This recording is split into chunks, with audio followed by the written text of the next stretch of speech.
What's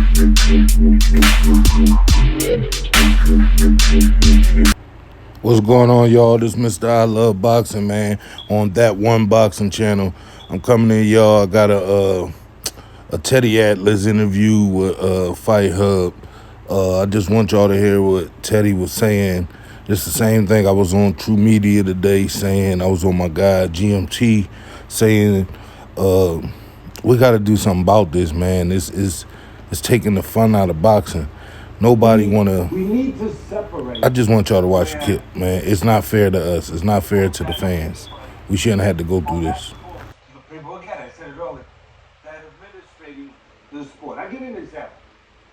When we were looking at, just the other day, I talked about on the podcast, when I was looking at it and going over to make sure I was accurate, when I was about to go on my podcast and put it out there, I was reminded of how startling it is, where Nevada Commission, which has been under for a bad decision, the referee stopping a fight 2 weeks ago, all of it, same old stuff, unfortunately. And I'm looking at it, and I see that their monies don't come from taxpayers' money. And people say, good, that's good, that's good. Yeah, until you get to where it comes from. It comes from a tax put on. It's 8%, 6% goes to the state, 2% goes to the Nevada Commission to run the commission. That means to pay for the judges, to pay for all the officials, actually, the refs, all expenses, all money. No different than any other business that you would have. That wherever the expenses, wherever the money comes to run, to cover expenses. The money comes directly from the promoters promoting shows. And the check for their services, written and signed by the promoters. Is that absurd? I mean, if it's beyond, if it's at the very least, it's a look of a propriety. At the very least, can you imagine? I want to make it simple to people. So I said, here, just take this analogy. Could you imagine the night before? Could you imagine the night before the World Series game with the Yankees involved, and the siderunners have to sign their checks to the officials that are going to be working that game in the World Series with their teams in it, that they sign those checks? It couldn't happen. That's why you have a National Commission in baseball. You couldn't have that. You lose the credibility, just boom, back, over. No credibility at this point. You know how many dinners I have been at? A lot of them overseas, but a lot of them domestically, where I've been at a dinner, and the night before, a big event, a big fight, where at the dinner is all the officials that are going to be basically deciding who wins. I know the fighters get in the ring, they decide it. But if it goes to the scorecards and one guy doesn't knock out the other, then basically they're going to decide who gets their hand raised and who goes on with their career. So you're at this dinner, very large dinner, kind of like the Last Supper, and you have the refs, you have the judges, you have all the officials from the ranking order, one of the alphabet soup organizations. You have all those officials there. And you know who the host of the dinner is picking up the check? Yeah, you got it. It's the promoter. And the promoter has his aides there sitting around, they're hosting the dinner. And it's the best of everything. The best of wine, the best of, saying, be careful you don't get what you asked for. We had a couple giggles about that.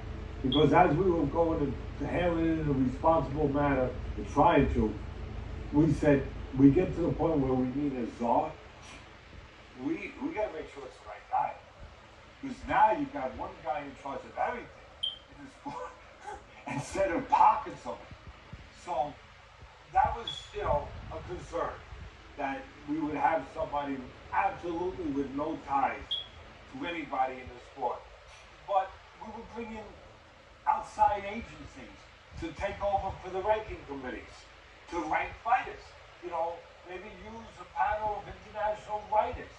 There's one out there called the Transnational rankings committee with 50 independent writers from all over the world. They do a good job. The problem is, the good thing is they're not attached to sanctioning fees. They're not beholden, to the managers, to the promoters.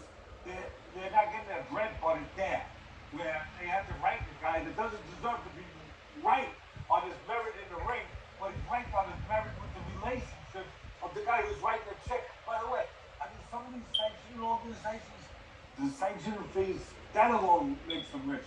But then you go to one of their seminars or whatever they call it, that they have yearly conventions, and always in a nice place, always in a plush place. And then the funny thing about it is that they ask you to take an ad in their journal. I never saw such expensive ads. 30,000, 40,000, 20,000 for an ad. Yeah, you think maybe it's connected with all of a sudden after that convention, their fighter moved from number whatever to number a little higher? You think maybe. So we wanted to eliminate that. So we again bring in the logistics of it, the mechanics of it, the metric of it, that have to be figured out to further detail. But the basic idea of it, bring in again independent agencies to do that. Also, with your podcast and making a good amount of news over a topic that you brought up on your podcast was something that you attempted to do a few years back with Senator McCain. Something I believe that me and you have talked to on interviews in the past, years and years ago. The start of a national commission. You started this petition for it. Why do you feel that the time is right now, given the current landscape of boxing? people believe it. Fans are leaving it. It's hopes that remember that movie years ago? It was a good movie. You're probably too young. It was Network. Faye Dunaway was in it. No, I had to see that movie for my journalism class. They showed it to us. I remember Network. Yeah. Good journalism class you were in. The guy understood what it was about, and the guy came on the air, having a little bit of a meltdown. I've had a couple, and he comes on and he says, "Listen, if you're fed up with what's going on, you gotta say I'm as mad as hell. I ain't gonna take it no more. Go to a window, open the window, put your head out. I'm as mad as hell. I ain't gonna take it no more. Well, I'm as mad as hell. I ain't gonna take it no more. But more importantly than me, I'm not that important. The people, the fans, the fighters, the ones that aren't making millions of dollars, the ones that get to the point where they have a chance to do what all fighters want to do. All people want to do in any vocation. Make it for their family. Make it for themselves. And they get to that place where they've earned the right to do that. And then they get robbed by these judges, by these cowards. I'm sorry, I have to put cowards, where they stand there and sit there with a pen and they go and they destroy their lives with a pen. And because of an agenda for themselves, because of a connection, an unholy alliance, quite frankly, where they're beholden to the people making money in the sport instead of the fighters, the athletes, which is their job, because they are administrators of the sport. But there's no laws, there's no system in place to separate church and state, where the people making money are connected now to the people that administrate the law, the rules, for whatever they are. So, between seeing what's going on for so many years, I've been in the business 50 years, and now seeing the continued impact of what it does to these fighters. And see, I know firsthand what it does. When a fighter gets that close, it's different than baseball. Now they got instant replay. Okay, you could rectify things. But before they had instant replays, a first guy goes to first base and he should have been safe. And he's called out. That's not good. But 3 innings later, maybe 2 innings, he comes back to back to be able to make up for it. His life is not devastated. But you have a fighter